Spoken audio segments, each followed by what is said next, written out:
Yo les gars, c'est le Footix et aujourd'hui on va parler des listes des équipes pour la Coupe du Monde. Qu'est-ce que les listes des équipes? C'est en gros les joueurs qui seront appelés dans chaque équipe pour la Coupe du Monde. Et on va parler ici de l'Angleterre parce que l'Angleterre là c'est Hal. Thomas Tuchel, l'entraîneur allemand de l'Angleterre, a fait des choix très très forts. Et oui, dans sa liste, il n'a pas pris des joueurs extrêmement importants. Quatre joueurs en particulier que je vais vous citer. Harry Maguire, Cole Palmer, Phil Foden et Trent Alexander-Arnold. Les trois, enfin non, ces quatre boys ne seront pas à la Coupe du Monde.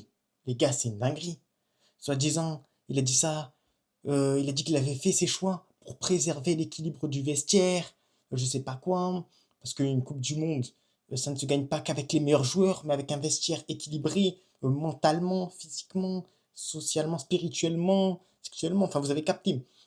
C'est c'est insane ces choix. Genre Alexander Arnold, il fait des passes de fou et tout. Il a un pied de malade, certes, défensivement.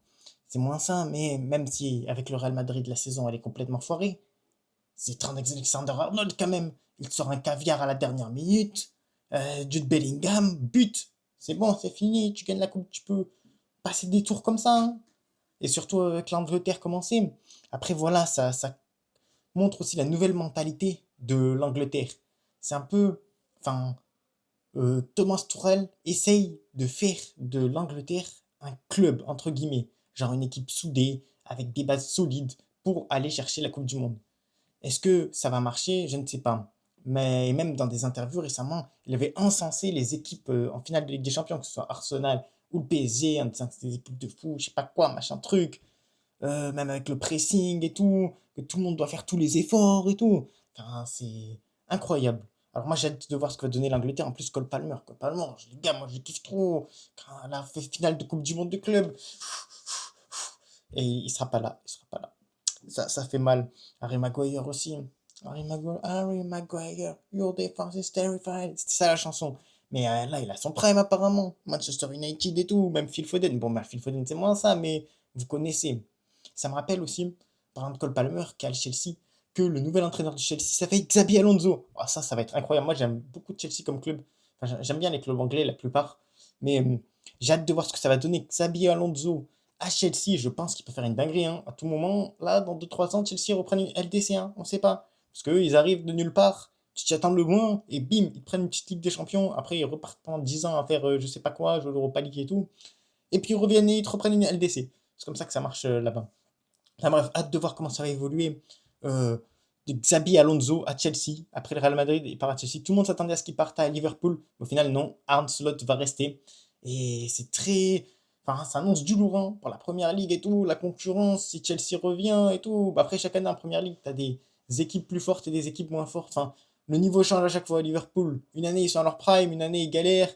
Pareil pour Manchester City, même si Manchester City, c'est l'équipe sur ces dernières années qui a été le plus régulière en faisant le quadruplé. Enfin, ils ont été monstrueux, Manchester City. En première ligue, chaque année, ils gagnaient et tout. Ça allait à plus de 90 points, la guerre avec Liverpool.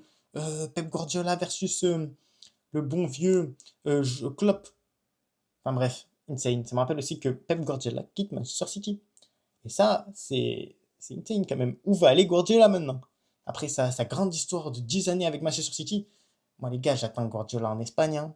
Il reprend l'équipe, même si je crois que c'est Luis de la Fuente, l'entraîneur de l'Espagne. Il est bon, il a gagné la Coupe d'Europe et tout, et on n'est pas à l'abri qu'ils prennent la Coupe du Monde là, surtout avec cet effectif de malade mental. Lamine Yamal, Pedri, Dani Olmo, Gabi, Zubimendi, Oyarzabal, Nico Williams, que des joueurs comme ça là. Tiki-taka, boum boum. Rodri, bah oui, le ballon d'or, Rodri. Enfin bref, que des joueurs de fou. Ça va être hard la Coupe du Monde, hein, avec cette équipe. Je crois qu'on n'a pas encore la liste de l'Espagne, mais hâte de voir qui va jouer. Et aussi, les gars, la liste du Brésil, le bon vieux Carlo Ancelotti. Les gars, il l'a fait, il l'a fait. Neymar Junior à la Coupe du Monde. Oh, wow, ça va être incroyable. La dernière de Lionel Messi, Neymar et Ronaldo. Même si, bon, Ronaldo, je pense pas que ça sera sa dernière. À tout moment, en 2030, il respawn et dit, ah les gars, la septième, c'est parti pour la septième. Après, bon, s'il la gagne cette année, parce que le Portugal, c'est milieu de terrain, les joueurs du PSG du Portugal, c'est monstrueux. Joao Neves, Vitinha, Nuno Mendes, ah, Ah, ça fait très très peur, hein. Portugal, attention, attention. Surtout qu'en attaque, c'est pas ça. Du coup, il y a moyen que Ronaldo il soit titulaire et tout. Si Ronaldo fait le vieux Bristlar, arrive, il te fait les bonnes fautes au bon moment et tout, bam bam, la petite tête, le coup de pied arrêté, le petit coup franc et tout, ah, ça peut partir loin, hein. Et avec Gonzalo Ramos sur le banc, parce que lui c'est un joueur de banc, il vient à la fin du match, il te clutch le truc. À Portugal, j'ai peur, hein. Et ouais, du coup, Neymar. Neymar, mais c'est incroyable, les gars. Neymar pour sa dernière Coupe du Monde. Ouah, j'ai trop hâte. J'ai trop hâte. J'espère qu'il sera titulaire, même s'il y a très peu de chances, parce que apparemment son niveau serait pas. Enfin, en fait, je sais pas ce qui s'est passé avec Santos. Il y en a, ils disent ouais, Neymar, Neymar. Il y en a, ils disent non, pas Neymar, pas Neymar. Même si, bon, Joao Pedro, c'est triste, parce que Joao Pedro, c'est un très bon joueur. Et ouais, c'est triste pour lui. Mais bon, Neymar, les gars, Neymar. Et Hendrik aussi. Hendrik va jouer la Coupe du Monde. Ça va être intéressant. Même si, bon, Joao Nevodoro ou Joao Pedro Hendrik, le choix se discute quand même. Et maintenant, parlons de l'Italie. La liste de l'Italie à la Coupe du Monde, les gars. Alors, la liste de l'Italie. Ah mince, ils sont pas là. J'ai oublié, j'ai oublié. L'équipe de France. L'équipe de France, les gars. Oh, la singerie. Le, le rouleau compresseur offensif français. Je pense qu'on a la meilleure attaque du monde, hein. Michael Olise, Kylian Mbappé, Ousmane Dembélé, Ryan Cherki, Désiré Doué, Bradley Barcola. Les gars, c'est quoi ça? Et j'oublie, je sais pas combien de noms. Marcus Thuram, les autres là. Et sachant que t'as des joueurs qui sont pas là. Koulibaly, il est pas là. T'as, frère, Florent Thauvin, même s'il a gagné la Coupe de France, bah, il est pas là. Frère, les gars, notre attaque, elle est marbrée. T'as N'Golo Kanté qui sera là pour affiner tout ça. T'as un très bon milieu de terrain, Manu Koné, non, Antoine Griezmann, il n'est pas là. Et ouais, Antoine Griezmann, qui a tout flop cette année. Il aurait pu prendre sa retraite avec un petit trophée ou quoi, mais non. Et bye bye, Antoine Griezmann. On te retient, t'es une légende et tout ça. Mais le rouleau compresseur français, ça va être. Oh, les gars, j'ai atteint. Les matchs là contre la Norvège, le Sénégal, en intérêt. Même si, bon, c'est des bonnes équipes, hein. Mais on doit gagner, on doit ressortir premier du groupe et aller en huitième, et en huitième, taper le Brésil. Taper le Brésil parce que le Maroc finira premier. Et Neymar qui pleure à la fin dans les bras de Mbappé, c'est tout ce que j'attends. Enfin, pas dans les bras de Mbappé, mais c'est capté. C'est tout ce que j'attends. On sort le Brésil en huitième, ça va être la régaladissime. D'ailleurs, je vais bientôt faire une vidéo, mes pronos pour la Coupe du Monde. Cette vidéo-là, je- ça va être bien. Vous allez voir, je fais tout mastermind. Enfin bref, voilà. Après, il y a les listes de quel pays déjà? L'Écosse. L'Écosse, les gars. L'Écosse, moi, j'en entends beaucoup de l'Écosse. MC McTominay. MC McTominay. Ah, oui, mais j'avoue, le Brésil avec l'Écosse et le Maroc, ça va être rare, hein. À tout moment. Ah, il doit finir dans les meilleurs troisièmes, le Brésil. Ah ouais, mais ça sera peut-être France-Écosse. Ouh, j'ai hâte de voir ça. Ouh, MC McTominay contre la France. Ouh, le Napolitain. Ah, ça va être très, très intéressant. Je cherche un peu d'autres listes là, de grosses équipes. Bah, l'Argentine, Lionel Messi. À tout moment, ils font le back-to-back, hein. On sait pas. Moi, ce que j'attends, c'est un quart de finale Portugal-Argentine. Et t'as Ronaldo contre Messi. Et voilà, c'est la fin de l'histoire là. Hasta la vista, bébé. Qui gagne? Ça va être légendaire, hein. Je pense. Ouah, j'arrive pas à y croire, hein. Même l'Algérie et tout. L'Algérie, j'ai hâte de les voir, hein. Le Maroc, bien sûr. Après, t'as la Tunisie. La Turquie aussi. La Turquie, moi, j'aime beaucoup Arda Güler et tout. Oh lolo. Ça va être incroyable, les gars. Et je check un peu les listes.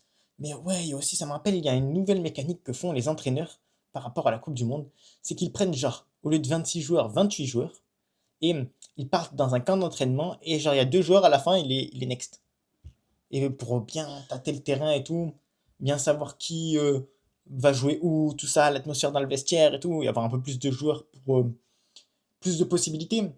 Mais ouais, ça doit être rare, hein. Imagine, tu vas à camp d'entraînement pendant un mois, tu te dis je vais jouer la Coupe du Monde, et à la fin on te dit rentre chez toi, frérot, rentre chez toi. Si tu veux, on va essayer de te trouver une place en tribune. Mais ah non, c'est hal, même si bon, je pense qu'ils doivent le savoir bien à l'avance. C'est comme ouais, les listes et tout. Et je me dis, des joueurs comme Harry Maguire et tout, quand ils ont dû apprendre qu'ils n'étaient pas pris, bah, ça a dû être la folie, hein. À Trent Alexander-Arnold, frérot, tu n'auras pas la Coupe du Monde. Ah là là, les théories comme quoi Tourelle, ce serait un espion allemand envoyé en Angleterre pour annihiler l'Obs. C'est vrai que il y a moyen. Thomas Tuchel, qu'est-ce que tu caches dans ton jeu? Après, c'est un pari risqué ce qu'il fait. Mais à tout moment, il nous sort une dinguerie, hein. À tout moment, Thomas Tuchel, s'il gagne les Coupes du Monde, là, tout le monde doit applaudir, hein. Parce qu'il a porté ses balls. Il a fait des choix inattendus, si je puis dire. Enfin bref, voilà les gars, j'espère que vous avez kiffé cette vidéo où je réagissais un peu aux listes, notamment de l'Angleterre pour la Coupe du Monde, parce qu'il y a des choix très impressionnants et très, on va dire, sournois et courageux. Voilà. Allez, ciao les gars, c'était le Footix.